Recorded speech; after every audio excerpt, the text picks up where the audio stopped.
Well, it's two separate questions. What I've suggested is for the four areas for articles of impeachment that you can explore, you can look at some of the criminal code, and that includes things like bribery under 201, Hobbs, the Hobbs Act cases, and those have different standards that I think are relevant. In terms of the impeachable standard itself, there's been obviously decades of debate about that. I would hope that there would be general agreement that public corruption, if the president engaged... Selling any access. Right, if he engaged in public corruption involved... Any sort of peddling of influence. Now, as a follow-up, in previous impeachment inquiries, have actions such as influence peddling and pay-to-play schemes like this been deemed as offensive to the conscience of the American people in such a way to warrant an investigation? Well, I think that there's certainly a basis for this inquiry to go forward. There's, my position is simply that this is early on in an inquiry in terms of linking these, which are still just allegations, to the president, and that's the linkage you have to establish. Thank you, Mr. Turley. It is far time for Joe Biden to stop lying to the American people about his shady foreign business deals. He intentionally misled the American people by using complex maneuvers to pocket millions of dollars from our adversaries. He lied when he was vice president. He lied as a candidate to gain the office of President of the United States. Now this committee has uncovered the truth, and it is time to impeach this compromised commander-in-chief. Mr. Chairman, I yield. The lady yields back. Chairman, a point of order, if I could. I didn't want to interrupt the good gentlelady from Colorado, but you cannot engage in personalities against the President of the United States. We've established that, Mr. Ranking Member. Okay, and so you cannot say that Joe Biden lied. First of all, he didn't lie. Mr. Ranking Member, we've established that. Fuck you, bitch, he lied. You can't say it, Mr. Chairman. This is I can provide you all the cases. Proclaiming order, Chair now recognize Mr. Ivey. Unanimous consent motion before Mr. goes.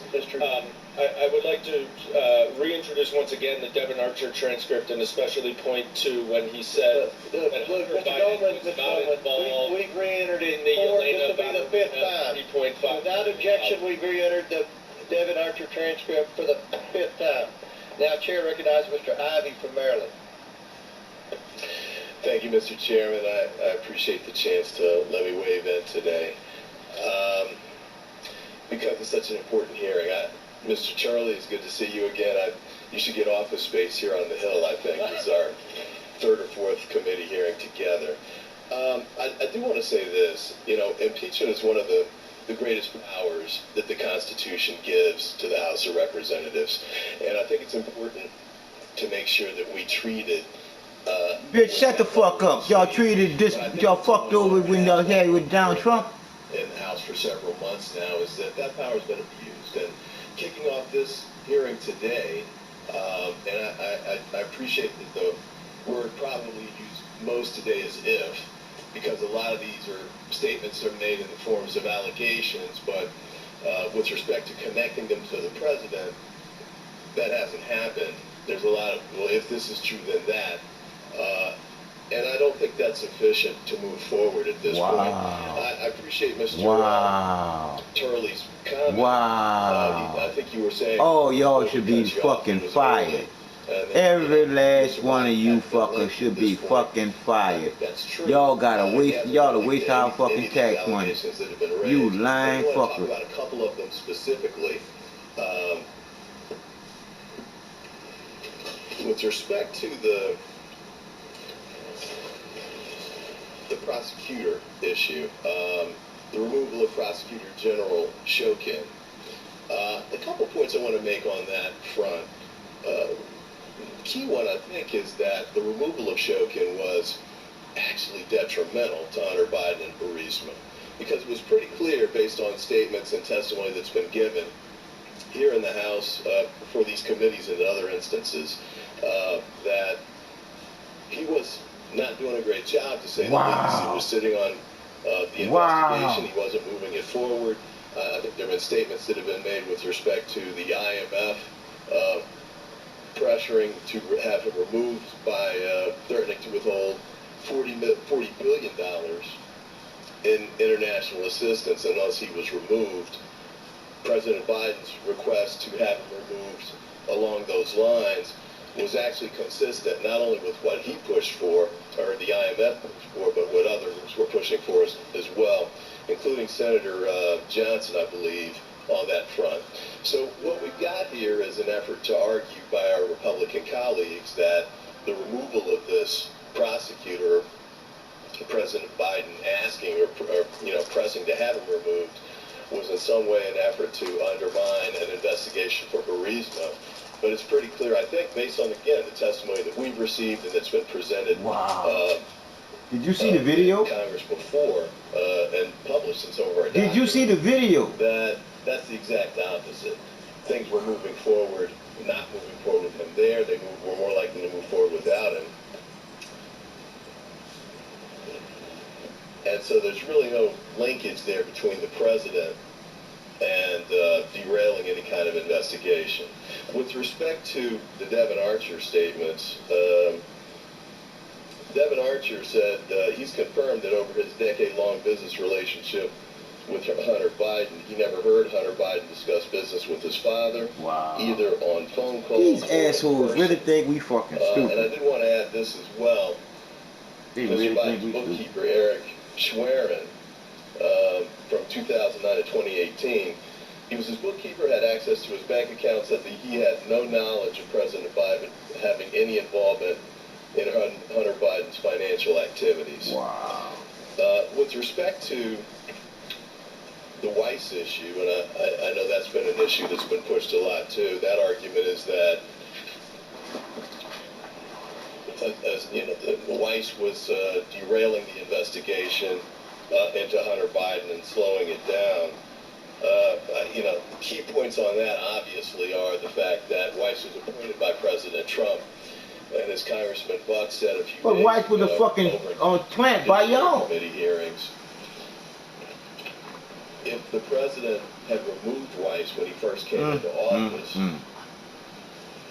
Republicans would have argued that that was an effort to derail the investigation against Hunter Biden. In fact, when the Attorney General testified, he noted that he had Senate Republicans who explicitly wanted him and sort of pressed for in their personal meetings that he promised not to remove Weiss or replace him. And we've had other testimony with respect to the FBI supervisors, the special agent who was in the SAC for the investigation, working with Mr. Weiss. Question, have you ever known U.S. Attorney Weiss to make prosecutorial decisions based upon political influence? Answer, no.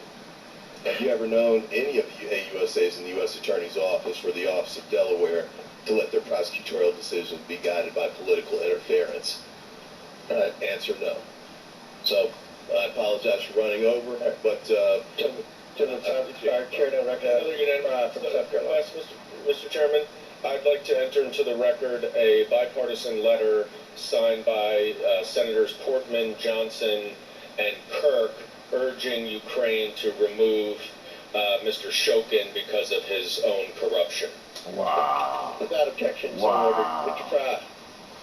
Thank you, Mr. Chairman. Professor, in a trial, there's an exchange of evidence back and forth. What we see here today, we've presented evidence. I mean, the other side has a lot of bluster and theatrics.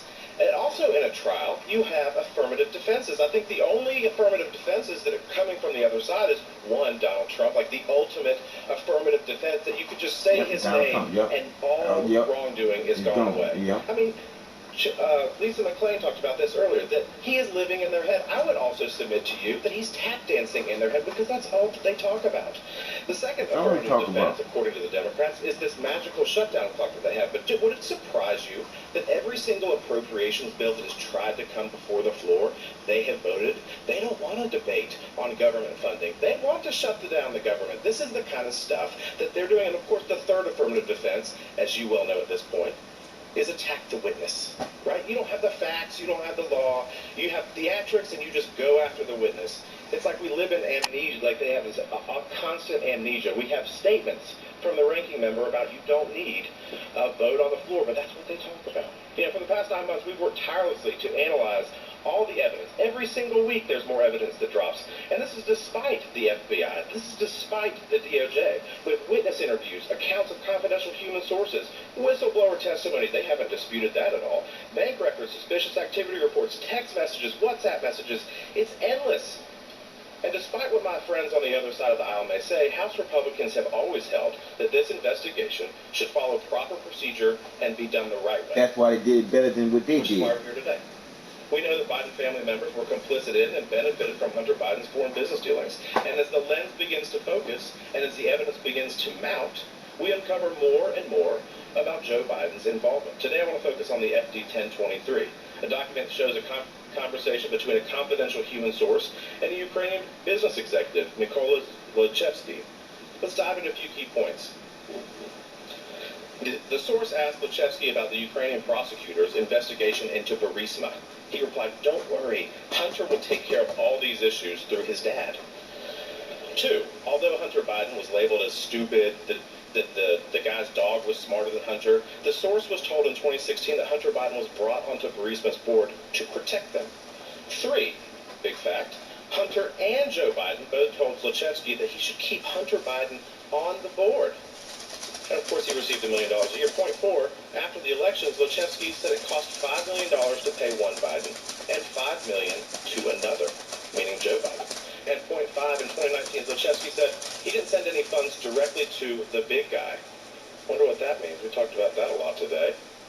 Because according to Zlochevsky, it would take investigators 10 years to find the records of payments to Joe Biden's. If these allegations are true, and there's a reason why it was so hard to put together. This was done deliberately and on purpose. So we're here months later. We finally get this document released to the public. Mr. Turley, what in your eyes is the most serious allegation outlined in the FD 1023?